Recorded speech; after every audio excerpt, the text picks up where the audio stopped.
Hi there. आज की video के अंदर आपको MGT 301 प्रिंसिपल्स ऑफ मार्केटिंग के कुछ सॉल्व MCQs करवाए जाएंगे फाइनल टर्म की प्रिपरेशन के लिए, और ये फाइल भी आपसे शेयर की जाएगी। तो जो पहला MCQ है वो है, in a Michael Porter model which one of the following options is a major tool in identification of ways to create value in an organization। So जो माइकल पोर्टर का मॉडल है वो एक्चुअली इनमें से कौन सा मॉडल है? सो वो है 5 फोर्सेस मॉडल। सो पोर्टर ने 5 फोर्सेस मॉडल दिया है। उसके बाद है, a marketing manager of a large consumer foods company is studying distribution, promotion and price of the company's product। Marketing manager is studying which one of the following concepts। So एक marketing manager है एक बड़ी consumer food company का, जो कि study कर रहा है डिस्ट्रीब्यूशन, प्रमोशन और प्राइस को कंपनी की प्रोडक्ट को। सो मार्केटिंग मैनेजर जो है वो स्टडी कर रहा है इनमें से कौन सा कॉन्सेप्ट? सो वो कॉन्सेप्ट है मार्केटिंग मिक्स का कॉन्सेप्ट।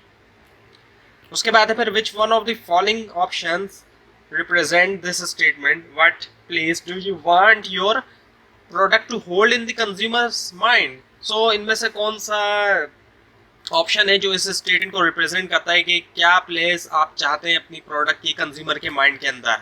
सो वो है पोजिशनिंग। पोजिशनिंग का यही मतलब है कि प्रोडक्ट की जो प्लेस है कंज्यूमर के माइंड में होना। सो वो पोजिशनिंग में आता है। उसके बाद है, relationship marketing is a consistent application of up-to-date knowledge of individual consumers to product and service design। Why is it communicated interactively to customers? So relationship marketing जो है वो एक consistent application है up-to-date knowledge की individual consumer की product और service design के लिए, product और service design तक। So क्यों इसे communicate किया जाता है interactively customer से? So इसका आंसर है, for delivering long term value and satisfaction to customer. Long term value और सेटिस्फेक्शन के लिए कस्टमर की डिलीवर करने के लिए लॉन्ग टर्म वैल्यू और जो सेटिस्फेक्शन है। उसके बाद है, an important concept in which we realise that losing a customer means losing more than single sale. So यहीं से आंसर आपको समझ में आ जाएगा कि इसका आंसर क्यों है। एक इम्पॉर्टेंट कॉन्सेप्ट है जिसके अंदर ये रियलाइज किया जाता है कि एक कस्टमर को लूज करने का मतलब ये नहीं होता कि सिर्फ सिंगल सेल लूज की जा रही है, बल्कि it means losing the entire stream of purchases that a customer would make over a life time of patronage which one of the following option reflect this concept. यानी कि एक customer को loose करने का ये मतलब नहीं होता कि सिर्फ सिंगल सेल्स लूज हो रही है, बल्कि पूरी एक तरह से सीरीज, जितनी भी कस्टमर जो है वो करेगा परचेज की, उसकी पूरी एक तरह से सीरीज हम कह सकते हैं इसको। पूरी लाइफ टाइम के अंदर अपनी पूरी जिंदगी में जितनी कस्टमर सेल कर सकता है आगे चल के, वो पूरा का पूरा लॉस करेगी कंपनी। सिर्फ एक बार की सेल लॉस नहीं करेगी एक कस्टमर को लूज करने से। सो इनमें से कौन सा ऑप्शन इस कॉन्सेप्ट को रिफ्लेक्ट कर रहा है? वो है कस्टमर लाइफ टाइम वैल्यू, क्योंकि लाइफ टाइम वैल्यू में यही चीज देखी जाती है। सिर्फ ये नहीं देखा जाता कि एक बार कस्टमर जो है वो परचेज कर ले, वहाँ पे कस्टमर की पूरी लाइफ टाइम वैल्यू देखी जाती है कि ये कस्टमर हमसे पूरी लाइफ में कितनी बार और कितनी जो है वो वैल्यू की चीज़ खरीद रहा है। उसके बाद है फिर, when a church targets different demographic groups to increase attendance, it is an example of which of the following options। so जब एक चर्च जो है वो टारगेट करती है डिफरेंट डेमोग्राफिक ग्रुप्स को ताकि उनकी जो अटेंडेंस है, चर्च की जो अटेंडेंस है उसको बढ़ाया जाए, सो ये इनमें से किस ऑप्शन की एग्जाम्पल है? सो ये है नॉन प्रॉफिट मार्केटिंग की, not for profit marketing. Actually जो यहाँ पे लिखा हुआ है नॉट फॉर प्रॉफिट मार्केटिंग, क्योंकि चर्च जो एक रिलीजियस ऑर्गेनाइजेशन है, सो ये जो टारगेट कर रहे हैं डिफरेंट ग्रुप्स को, सो अटेंडेंस बढ़ाने के लिए, सो ये नॉट फॉर प्रॉफिट मार्केटिंग के अंदर आता है, क्योंकि ये एक रिलीजियस ऑर्गेनाइजेशन है इस वजह से। उसके बाद फिर, airlines offer frequent flyer marketing programmes to build value and satisfaction into the customer relationship using this approach. Airlines add which of the following benefits to the customer relationship. So airlines जो है वो offer करती है frequent flyer marketing programme build करने के लिए value और satisfaction customer relationship के अंदर। सो इस अप्रोच का इस्तेमाल करते हुए एयरलाइन जो है वो ऐड करती है कौन सा बेनिफिट कस्टमर रिलेशनशिप को? वो है फाइनेंशियल बेनिफिट्स। उसके बाद है digital age. The digital age will fundamentally change customers thinking of convenience, speed, price, product information and service. This new consumer thinking will affect which are one of the following businesses. So जो digital age है वो बुनियादी तौर पे change करेगी customer की जो सोच है कन्वीनियंस के बारे में, स्पीड, प्राइस, प्रोडक्ट इन्फॉर्मेशन और service. So this new consumer thinking will affect which following. So जो नई कस्टमर की थिंकिंग होगी डिजिटल एज की वजह से कस्टमर थिंकिंग वगैरह चेंज हो रही है, और जो कस्टमर थिंकिंग होगी नई जो कस्टमर थिंकिंग होगी डिजिटल एज की वजह से वो किस तरह के बिजनेस को अफेक्ट करेगी. सो इसका जवाब है एवरी बिजनेस, हर तरह के बिजनेस को. सो उसके बाद some bank have increase their market share. कुछ बैंक्स हैं जिन्होंने अपना मार्केट शेयर बढ़ाया by offering accounts specially for children in another city. This is illustrate the example of the which of the following growth strategy. So जब market share बढ़ रहा है तो इनमें से कौन सी ग्रोथ स्ट्रेटजी है जो कि आपको दिखाई दे रही है, जितनी भी है इनमें से कौन सी ग्रोथ. सो ये मार्केट डेवलपमेंट है, क्योंकि मार्केट शेयर बढ़ रहा है इस वजह से मार्केट डेवलपमेंट की स्ट्रेटजी है ये. उसके बाद which of the following set refers to the order sequence of marketing management function. So इनमें से कौन सी जो जितनी भी ऑप्शंस है इनमें से कौन सा जो है वो ऑर्डर है या सीक्वेंस है मार्केटिंग मैनेजमेंट फंक्शन का. वो है marketing planning, implementation and control. Planning होती है marketing planning, marketing implementation and then the control. उसके बाद है फिर gathering secondary information is one of the steps of the developing the research plan. What does the meaning of secondary information in marketing research. So जमा की जाती है secondary information और ये स्टेप है डेवलप करने का रिसर्च प्लान को. सो सेकेंडरी इंफॉर्मेशन का क्या मतलब है मार्केटिंग रिसर्च में. सो इसका मतलब ये कि that already exist every somewhere, actually not everywhere, somewhere have been collected for another purpose. So secondary information असल में ऐसी होती है जो ऑलरेडी एग्जिस्ट करती है, लेकिन उसको जो असल में कलेक्ट किया होता है वो किसी और पर्पस के लिए कलेक्ट किया होता है. हम उसको अपने मकसद के लिए इस्तेमाल करते हैं, और जिस मकसद के लिए हम इस्तेमाल करते हैं ज़रूरी नहीं कि जब उसको सिलेक्ट किया हो, कलेक्ट किया हो इन्फॉर्मेशन को, वो उसी मकसद के लिए किया हो जब जिस मकसद के लिए हम उसको इस्तेमाल कर रहे हैं. सो इसका यही आंसर है कि that already exist somewhere have been collected for another purpose. उसके बाद है which method of research can be used to obtain information if people are unwilling और अनएबल टू प्रोवाइड. सो इनमें से कौन सा रिसर्च मेथड है जो कि इन्फॉर्मेशन हासिल करने के लिए इस्तेमाल किया जाता है अगर लोग जो है वो अनविलिंग है या अनेबल है, यानी कि या तो लोग इन्फॉर्मेशन प्रोवाइड नहीं करना चाहते या फिर प्रोवाइड नहीं कर सकते किसी भी वजह से, कोई बैरियर या कुछ भी है. सो वहाँ पे फिर ऑब्जर्वेशन का मेथड इस्तेमाल किया जाएगा जब लोग जो है या तो इन्फॉर्मेशन प्रोवाइड नहीं कर रहे या फिर प्रोवाइड नहीं कर सकते किसी भी वजह से. सो ऑब्जर्वेशन होगी, वहाँ ऑब्जर्व किया जाएगा लोगों को, उनसे पूछा नहीं जाएगा. फिर उसके बाद फिर which one of the following statement best characterises marketing research.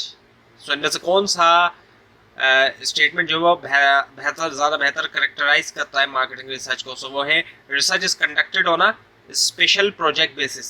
Research जो कंडक्ट होती है on a special project basis. उसके बाद फिर research of buying decision by large companies. So जो रिसर्च होती है बाइंग डिसीजन की लार्ज कंपनीज करती हैं to find out what they buy, ये ढूंढने के लिए कि क्या वो बाय करेंगे, वेयर दे बाय, कहाँ वो बाय करेंगे, how and how much they buy, कितना वो जो है बाय करेंगे, कैसे और कितना वो बाय करेंगे. Refers to which one of the following buying decision. तो जो कुछ आपको बताया गया है ये आखिर कौन से बाइंग डिसीजन को बताता है ये सब, इस जो रिसर्च की जा रही है. सो ये है consumer buying behaviour. Actually consumer buying behaviour में इसी में ही लार्ज कंपनीज जो ढूंढती हैं कि क्या बाय करेंगे वो कस्टमर, क्या बाय करेंगे, कैसे, कहाँ बाय करेंगे, कैसे करेंगे, कितना वो करेंगे. उसके बाद है society is relatively permanent and order division whose members share similar values, interest and behaviour. Reflect which one of the following option. So society का रिलेटिवली परमानेंट और ऑर्डर डिवीजन जिसके मेंबर्स शेयर करते हैं सिमिलर वैल्यूज, इंटरेस्ट और behaviour और reflect करता है, इनमें से कौन सा ऑप्शन. वो है सोशल क्लासेस. सोशल क्लासेस को करता है वो. उसके बाद which one of the following factor relates to family that influence consumer behaviour. So इनमें से कौन सा फैक्टर है जो रिलेट करता है फैमिली को, जो इन्फ्लुएंस भी करता है कंज्यूमर के बिहेवियर को. वो है सोशल. Social society social. उसके बाद है फिर the buying process start from which one of the following stage in which buyer recognize a need और प्रॉब्लम। सो आपको आसानी से समझ में आ जाएगा इसमें कि एक जो बायर प्रोसेस स्टार्ट होता है, start from which one of the following stage, इनमें से कौन से एक स्टेज से स्टार्ट होता है बायर प्रोसेस, जिसमें बायर क्या करता है, रिकॉग्नाइज करता है एक प्रॉब्लम या नीड को। सो रिकॉग्नाइज की बात हो रही है, सो जब रिकॉग्नाइज की बात हो रही है, सो इसका जवाब ही यही है कि नीड रिकॉग्निशन। नीड रिकॉग्निशन के अंदर ही रिकॉग्नाइज किया जाता है, रिकॉग्नाइज करता है बायर नीड या प्रॉब्लम को। उसके बाद फिर you purchase cleaning supplies for your custodial help regularly, it is showing which buying situation. So different buying situation यहाँ दिखाई गई है, आपको लिखी हुई है। सो आप जो परचेज करते हैं क्लीनिंग सप्लाई अपने कस्टोडियल के लिए, कस्टोडियल हेल्प रेगुलरली करते हैं एक्चुअली। सो ये शो कर रहा है कौन सी बाइंग सिचुएशन को, ये है स्ट्रेट रीबाई। उसके बाद है फिर आप purchase in which customers by the same good in the same quantity on the same term from the same supplier. एक परचेज होती है जिसमें कस्टमर बाय करता है सेम गुड सेम क्वांटिटी में सेम टर्म में सेम सप्लायर से। सो ये भी कौन सी बाइंग सिचुएशन को रेफर कर रही है, ये भी स्ट्रेट बाई है, रीबाई है। स्ट्रेट रीबाई है क्योंकि सारी चीज़ें सेम है यहाँ पे, इस वजह से स्ट्रेटली बाई किया जा रहा है। सेम गुड्स बाई किया जा रहा है सेम क्वांटिटी में सेम टर्म्स पे सेम सप्लायर्स है, इस वजह से ये स्ट्रेट रीबाई है। उसके बाद है when a company caters to clothing cosmetic and toiletries markets, it is probably using which of type of segment. So जब एक कंपनी कैटर करती है क्लोथिंग कॉस्मेटिक्स और टॉयलेटरीज मार्केट, सो वो कौन सी सेगमेंट, किस तरह की सेगमेंटेशन जो है वो यूज कर रही है। यहाँ पे है जेंडर सेगमेंटेशन, जेंडर की। उसके बाद है फिर Mr. ABC and his staff have decided to use target marketing to reach their sales goal, which are the 3 steps in order to target marketing. So Mr. ABC और उनका जो staff है वो डिसाइड करता है कि यूज करे target marketing ताकि रीच करे सेल्स गोल्स को। सो कौन से 3 स्टेप्स हैं टारगेट मार्केटिंग के। सो उसमें है मार्केट सेगमेंटेशन, उसका सेगमेंट करना, टारगेट मार्केटिंग और मार्केट पोजीशनिंग। सो ये है उसके 3 स्टेप। उसके बाद which of the following are industrial products. So इनमें से कौन सी इंडस्ट्रियल प्रोडक्ट है that aids in the buyers production और operation including installation and accessory equipment, जो मदद करती है बायर की प्रोडक्शन में या ऑपरेशन के अंदर, including installation and accessory equipment. So वो है capital items. So capital item जो है वो प्रोडक्शन के अंदर मदद करते हैं। उसके बाद फिर डेवलपिंग अ प्रोडक्ट और service involve defining the benefits that it will offer. Develop करना प्रोडक्ट या service involve defining the benefit that it will offer. The benefits such as quality features and that are communicated delivered come under which of the. अच्छा, जो बेनिफिट्स हैं जैसे कि quality feature design style, जिनको communicate किया जाता है और डिलीवर किया जाता है, सो ये किस कैटेगरी में फॉल करते हैं, ये फॉल करते हैं प्रोडक्ट एट्रीब्यूट्स के अंदर। एट्रीब्यूट्स हैं ये चीज़ें प्रोडक्ट्स की। उसके बाद है an organization with several product lines. एक ऑर्गेनाइजेशन है जिसकी कई सारी प्रोडक्ट लाइंस हैं, has which one of the following mix that consist of all the product lines and items which are particular seller offer for sale. So एक organization की कई सारी प्रोडक्ट लाइन है, has which one of the following mix. So कौन सा mix है इनमें से जिसके अंदर तमाम प्रोडक्ट लाइन है और आइटम है जो कि एक पर्टिकुलर सेलर ऑफर करता है। सो जब प्रोडक्ट की बात हो रही है तो यहाँ पर जब प्रोडक्ट लाइंस की बात हो रही है, सो ये प्रोडक्ट मिक्स है, क्योंकि प्रोडक्ट्स की बात हो रही है, प्रोडक्ट लाइन है, सो ये प्रोडक्ट मिक्स है। उसके बाद with what groups do firms conduct concept testing for new product. So कौन सा ऐसा ग्रुप होता है जिसके साथ फर्म जो है वो कॉन्सेप्ट टेस्टिंग करती है नई प्रोडक्ट्स के लिए, वो है टारगेट कस्टमर, जो टारगेट उनके कस्टमर होते हैं। उसके बाद है after concept testing a firm would engage in which stage for developing and marketing a new product. Concept testing के बाद एक फर्म जो है वो इंगेज होती है कौन सी स्टेज में डेवलप करने के लिए, मार्केटिंग के लिए एक नई प्रोडक्ट, वो है मार्केटिंग स्ट्रेटजी डेवलपमेंट। उसके बाद फिर if the company sales are slow down and profit level are off और decline, at which stage the company has reached.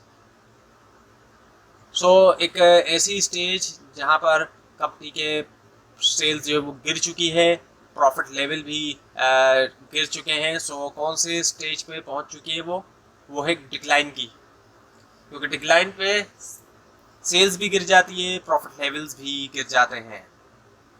उसके बाद है which of the following marketing mix activity is the most closely associated with the newsletters, catalogues and invitation to the organisation sponsored event. तो इनमें से कौन सा marketing mix है जो क्लोजली एसोसिएटेड है, एक्चुअली जुड़ा हुआ है? जो न्यूज़लेटर्स हैं, कैटलॉग्स हैं, इन्विटेशंस हैं। सो ये जो है प्रमोशन है, क्योंकि प्रमोशन के अंदर ही ये तमाम चीज़ें होती हैं, कम्युनिकेशन की जा रही होती है प्रमोशन के अंदर। उसके बाद है three main strategies for intensive growth are, तीन मेन स्ट्रेटजीज जो है इंटेंसिव ग्रोथ की, वो है मार्केट पेनिट्रेशन, प्रोडक्ट डेवलपमेंट और market development. So market penetration है, प्रोडक्ट डेवलपमेंट और मार्केट डेवलपमेंट भी है। उसके बाद है buying goods and service for further processing और for use in the production process refer to which of the following market. So goods और service को ख़रीदा जाए ताकि उनके ऊपर फर्दर प्रोसेस किया जाए, उनको ख़रीद के, या फिर उनका इस्तेमाल किया जाए प्रोडक्शन के अंदर, प्रोडक्शन के लिए उनका इस्तेमाल किया जाए। सो ये सब कौन सी मार्केट में हो रहा होता है? ये होता है बिजनेस मार्केट में। बिजनेस मार्केट में ही ऐसे गुड्स को ख़रीदा जाता है ताकि उसके ऊपर या तो फर्दर प्रोसेस किया जाएगा, उसको इस्तेमाल करने के लिए उसके ऊपर फर्दर प्रोसेस किया जाता है, या फिर उसको इस्तेमाल किया जाता है दूसरी चीज़ों को प्रोड्यूस करने के लिए। सो ये बिजनेस मार्केट में होता है। उसके बाद फिर which one of the following, और एक्चुअली जो फर्दर प्रोसेस किया जाता है वो भी इसलिए किया जाता है ताकि फिनिश गुड्स में उसको कन्वर्ट किया जाए, फर्दर प्रोसेस करके फिनिश गुड्स में कन्वर्ट किया जाता है और फिर उसको कंज्यूमर को बेचा जाता है। उसके बाद में which one of the following factor does not affect the economic environment of organisation. तो इनमें से कौन सा फैक्टर है जो अफेक्ट नहीं करता इकोनॉमिक एनवायरनमेंट को एक ऑर्गेनाइजेशन के? सो वो है डोनेशन टू हॉस्पिटल, हॉस्पिटल को जो डोनेशन दिया जाता है। उसके बाद which one of the following steps in the marketing research process deals in defining the problems and research objective, implementing the research plan and interpreting and reporting the finding.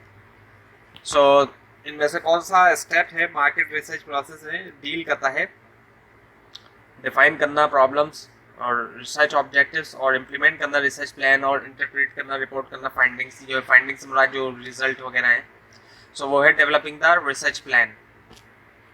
और उसके बाद में which one of the following set represent 4 C's of the marketing mix. 4 Ps होते हैं एक तरफ और एक तरफ 4 C's भी होते हैं। सो इनमें से कौन सा सेट रिप्रेजेंट करता है 4 C's को मार्केटिंग मिक्स के? वो है कस्टमर सॉल्यूशन, कॉस्ट, कन्वीनियंस और कम्युनिकेशन। कहीं पर आपको कुछ जगहों पे कस्टमर नीड एंड वांट भी मिलेगा कस्टमर सॉल्यूशन की जगह पे। So customer solution, cost, convenience and communication. उसके बाद है chimney sweeps, employs people to clean fireplaces and chimneys in homes and apartments. The firm is primarily the marketer of which one of the following. So chimney sweeps जो एक firm है जो लोगों को रखती है ताकि वो क्लीन करें फायर प्लेसेस और चिमनीस, घरों के अंदर भी और अपार्टमेंट्स भी। सो फर्म जो है प्राइमरीली मार्केटर है इनमें से किसकी? सर्विस की, क्योंकि सर्विस प्रोवाइड की जा रही है इस वजह से। उसके बाद है फिर BCT मैट्रिक्स के अंदर विच one of the following SBU, इनके स्ट्रेटेजिक बिजनेस यूनिट, इनमें से कौन सा स्ट्रेटेजिक बिजनेस यूनिट है जो फाइनेंस करता है, फाइनेंस देता है कंपनी के क्वेश्चन मार्क को भी और स्टार को भी? सो वो है एक्चुअली कैश काउ, क्योंकि कैश काउ इसी वजह से ये फाइनेंस कर रही है, इस वजह से कैश काउ है।